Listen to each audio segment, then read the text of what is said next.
Welcome back to Keeks Custom Builds. Today we're going to be finishing up my 1981 Toyota pickup. This is in the future, so it's already all finished and ready to go. But I was editing the video and realized I never filmed the intro, so here it is. I hope you enjoy. Keep watching. Lots of cool stuff going on in this video. Let's get into it. Here's all the stuff I got from the junkyard. This is a bucket seat from an 80s, actually from a year 1980 Toyota motorhome, 3/4 ton. It had a 20R in it, manual steering, and an AC, so that must have been a real nice peach to drive around. But anyway, got the seats out of it. There's a little bit of damage from the rats down there. It was filled with pack rat dump everywhere. I got the other seat outside right now. I'm gonna be cleaning this stuff off because it's a little bit filthy. Plus it had pack rats crawling all over it. But anyway, got a new door panel here. Also one for the other side. It's sitting in the bed there. They were in really, really good condition for their age and basically where we live. Everything's usually trashed around here. I got these body mounts because I don't know what happened to the ones that I was gonna use, but I found the bolts for them out in the burn pit and they look like they had been burned. So I got these ones here. They just go up on there like that. Bolt tightens up, sandwiches it, pretty simple. I'll show you the seats that were in it too. But also got this coolant tank. My other one was all cracked and destroyed here on the top. It leaked everywhere, but the windshield washer fluid still worked. So that's hopefully gonna be wired back up in here. And I got these window rollers, all the sorted hardware and stuff. But this right here, this is unobtainium. An undestroyed, uncracked dash. That right there, that's a pretty good find. Let's go over and, that's the hood, still drying from the glue. This is what used to be in it. I've seen some pictures and I think it might be out of a 70s C10 or something like that. Don't quote me on that, I'm not 100% sure. But as you can see, it was getting all torn up. Also right there, it needed to be replaced. The springs and all that stuff under there are broken and wired back together halfway. But gonna get all this stuff cleaned up, put in here, and hopefully get that new dash in there without messing it up. It does have that sticker in the middle right there. It's gonna be a bit annoying to get off because it's all crusty and stuff. Probably gonna have to find another one. But anyway, I'm gonna get this all finished up. As you can see, power steering's still out of it. It's sitting on a shelf over there, waiting for the rebuild kit to show up. But anyway, gonna get all this stuff put on there, body mounts. These are also the old door panels here. As you can see, the last people cut a giant hole in there. Looks like an angry beaver did it.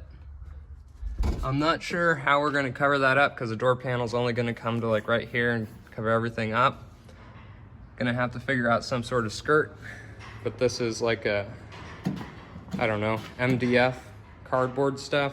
It's really flaky and as you can see, it's pretty much totaled. The other side doesn't even have one. But gonna get it all fixed up. Gonna figure out something for that. And hopefully the stuff that I'm importing from Japan gets here in time so that we can finish it up in this video and get it driving.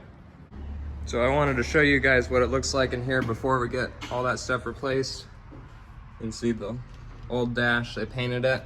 It used to be that tan color and they painted all the other stuff in here along with it. Also the column a little bit there. But no door panel. This one's all destroyed and bowed out and floppy, made of cardboard stuff. And as much as I love the Grand Canyon going down the middle of the dash, I think I'd like a new dash a little bit more. So that's why we're replacing that. Might get a new centerpiece here too because they cut it out to fit this Pioneer radio in. And I was working on those door panels over here. That's what it looked like before. Cleaned up quite a bit. the bottom edge of this right here was falling off, I guess. I don't know how to put it. But it was just making all this right here sag out. So I got this glued back in last night and pulled it tight. So it's all stuck on there good. There is a crack going down the middle of this board. They've had it off before because the plastic was cut open like they were messing with the window regulator. But it shouldn't matter. It has most of the clips in it still. So I think it'll work out pretty good. So right here we have the seat track from the left passenger seat, the side closer to the tunnel. It's the side with the handle that adjusts the seat forward and backwards. But right here, right where it attaches to the mount in the middle of the floor, it's all rusted through and real flimsy, so I cut out a new piece. We're gonna cut this off right there, weld this one in there, and then it'll be good as new. All right, you can see I jumped ahead here a little bit. I got both the chairs in here. I cleaned up the passenger chair. It didn't turn out quite as nice as this one. There's still some stains where you spilled coffee on it or something. But I got that door panel done there. I got that speaker hole filled in. It looks okay. Could definitely do better if I had some Bondo to smooth out those edges, but it's together. It looks a whole lot better. You can see how far that you can slide these chairs forward. You can really kiss the dash if you want. These are solid back, so they don't lean forward, which might make it a little harder to grab stuff behind the seat, but it'll be fine. And you can see here, the chairs don't match the dash, the column, or the steering wheel, so I don't know what's going on there. But I'll get the other side done over there and piggyback up. All right, everybody, last night, my Japanese import showed up here. They're super exciting, nuts and bolts. Because for some reason, nobody sells nuts or bolts for those flanges there, and the ones that I used to use, they were just some random bolts. I don't know, these ones right here, they kept coming loose. They just wouldn't stay tight. All that stuff under there, we tightened up that pinion nut, got it nice and tight. They just kept coming loose, they wouldn't stay tight. So we got these ones here. They're supposed to have lock washers with them, but they were gonna be 69 cents each, so I just went and got some from a store. They were $1.16 for this whole bag here, so that was a big savings. These ones right here for the nuts and bolts were $30, and then the shipping was $30 from Japan. It was air freight though, so it showed up quickly. The store I got them from was megazip.com. They were the only ones that sold them. Not even eBay had them. But anyway, gonna get those drive shafts in, finish up that door panel over here. I got the cardboard cut out for it, cut out. Now I'm gonna cut it out of metal, tack it in there, weld it all up, and it'll be looking good. All right, we got the passenger door here. That's the metal piece that I cut out for it, put in there.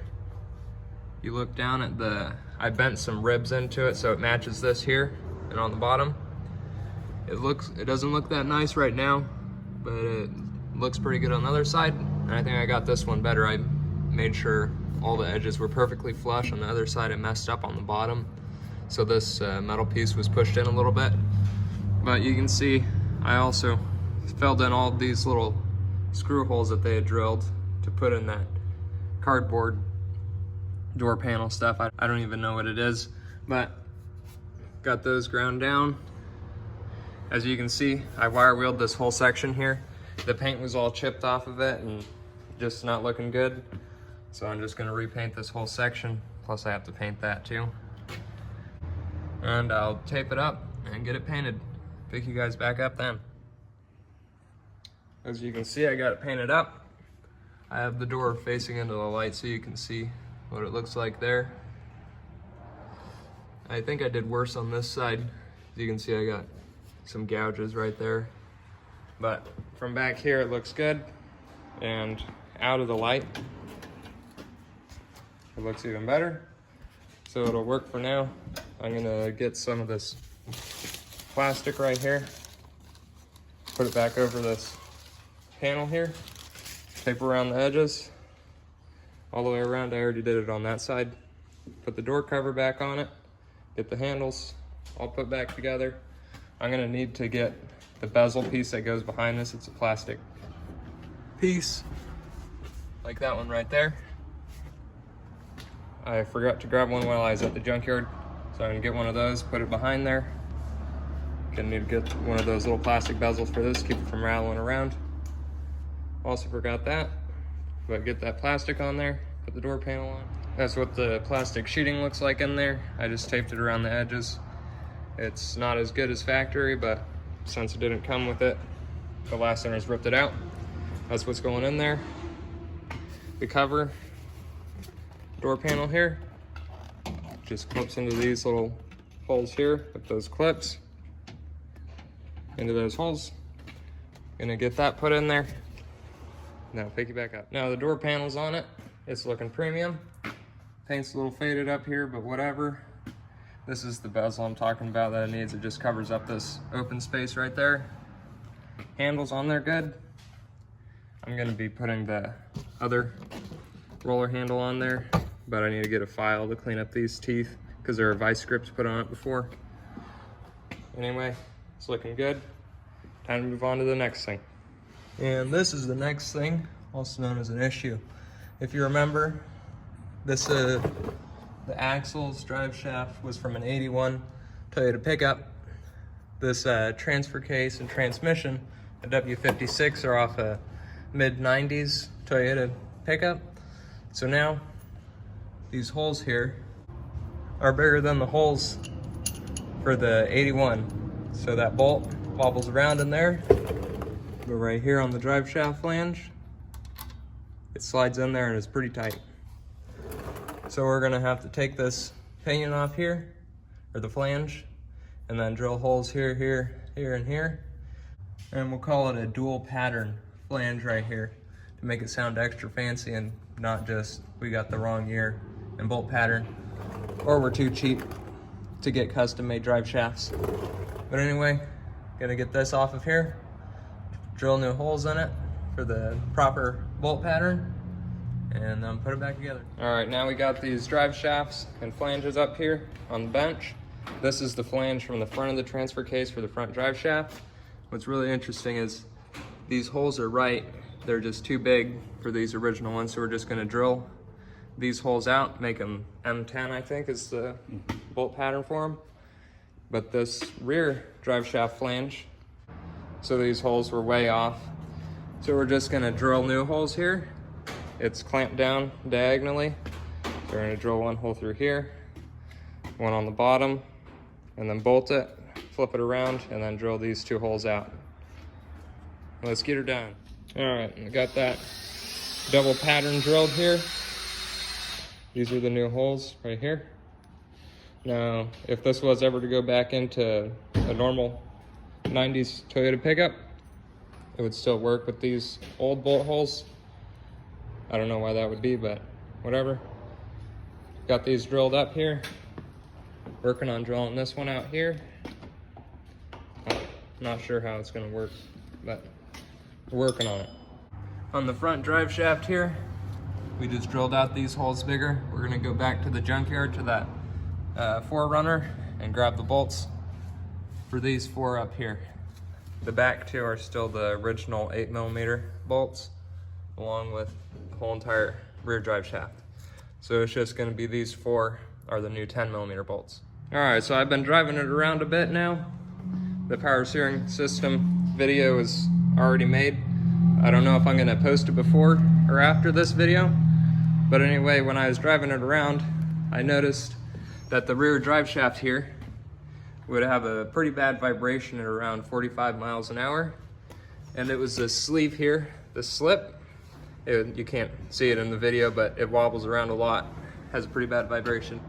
So I got this new drive shaft right here. It's the rear one out of a 96 4Runner, 4-wheel drive. That slip is still perfect, like brand new factory. You know what I mean. But this end right here has a CV on it. I thought I was gonna just slap that whole thing in there, But it turns out, my dad tells me that if you don't have the differential output right there, pointing up at the same direction as or basically pointing straight at the output for the transfer case in there, that it's gonna vibrate pretty bad. So instead, we're just gonna be taking the slip out of this and putting it in this drive shaft. I've already tested it out and it makes it perfect with no vibration at all. I just wanted to take it back out and show you guys in the video. So here it is. Plus something else I noticed is this transmission in here. I don't know what's going on with it, but it's just a W56. It seems like it has really long ratios. Like the last transmission, it would be screaming pretty loud at third gear at 60 miles an hour. And now this one, it's just like you're cruising at 60 miles an hour in third gear. I don't know what's going on with it. Fourth gear is way longer than fourth gear in this one. It has just enough power in fifth gear to cruise up a slight incline on a road. It's not really that fast in fifth gear, so you have to drop it down into fourth for it to gain any speed, but it holds steady in fifth gear. It's begging for more power now. It needs something going on right there on that side. Maybe with there's an open belt rib down there. I don't know. Some stuff can happen in there, you know. But anyway, it's got just enough power to cruise along.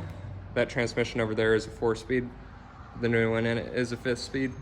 I'll get you some video of it driving around. Very slow 0 to 60. Plus that power steering pump doesn't help at all. Definitely slows it down quite a bit too.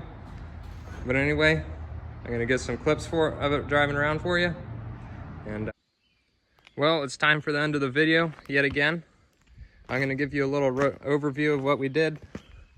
So, straight axle swap, power steering now on it, Bilstein shocks, custom shock hoops, custom frame all the way across the bottom. We're gonna be fixing that exhaust at some point. I don't know when, but we're gonna have to find some time to fix it. Make it full length, because that's a little bit weird, just popping down under the cab. Custom flanges up here on the transmission. 5-speed swapped.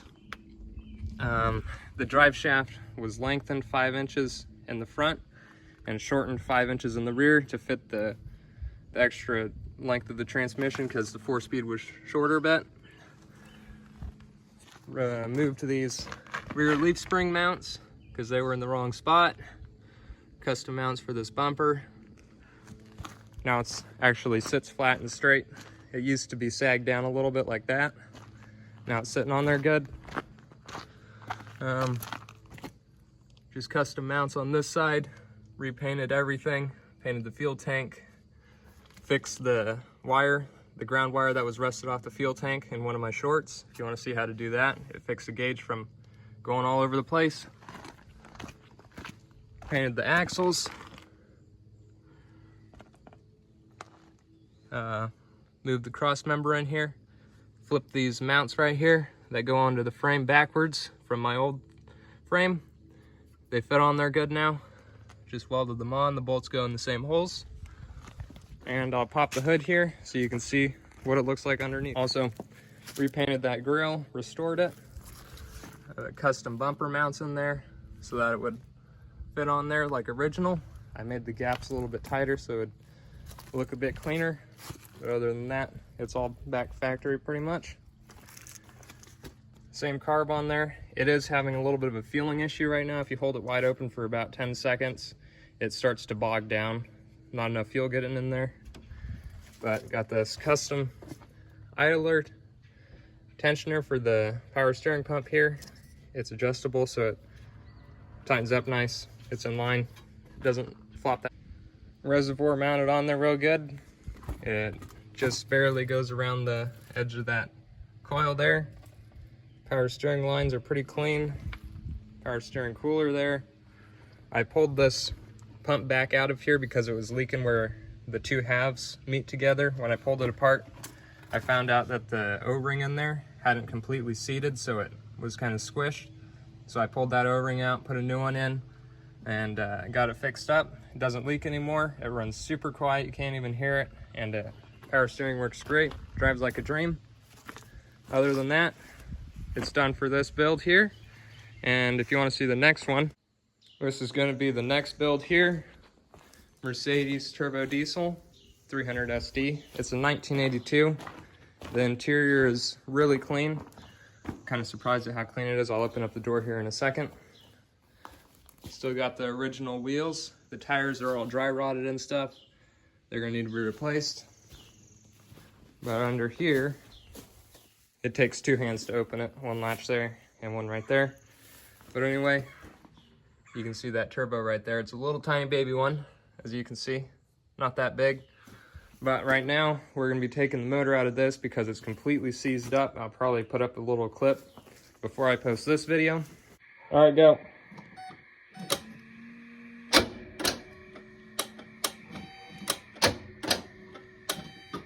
She's locked up. But it's a really clean car, zero rust on it at all. It came from Texas. The guy I bought it from said. So that's pretty nice. It's got a good interior here. These floor mats saved the carpet underneath, so that's good. Gonna be getting new floor mats. Really clean inside. The dash has a few cracks in it, but that's no big deal. And you can see that RPM gauge.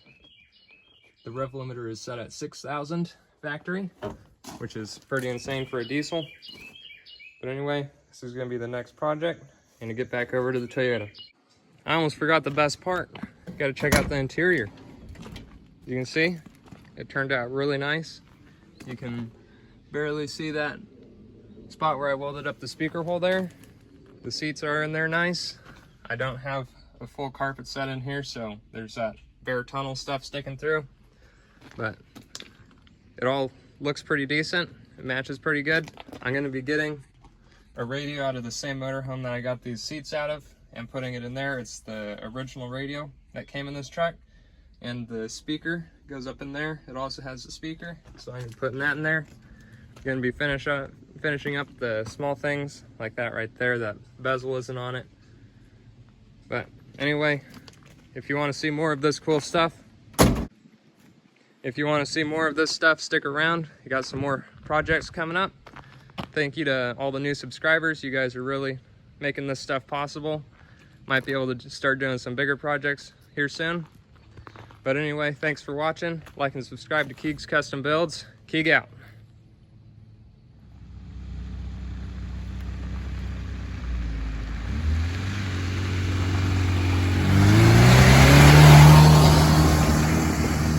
Hey Sash, what do you have to say? Oh, I love your channel. It's very good.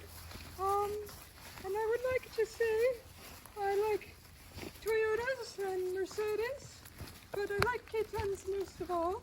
And I don't like the camera, so please stop filming me. Subscribe.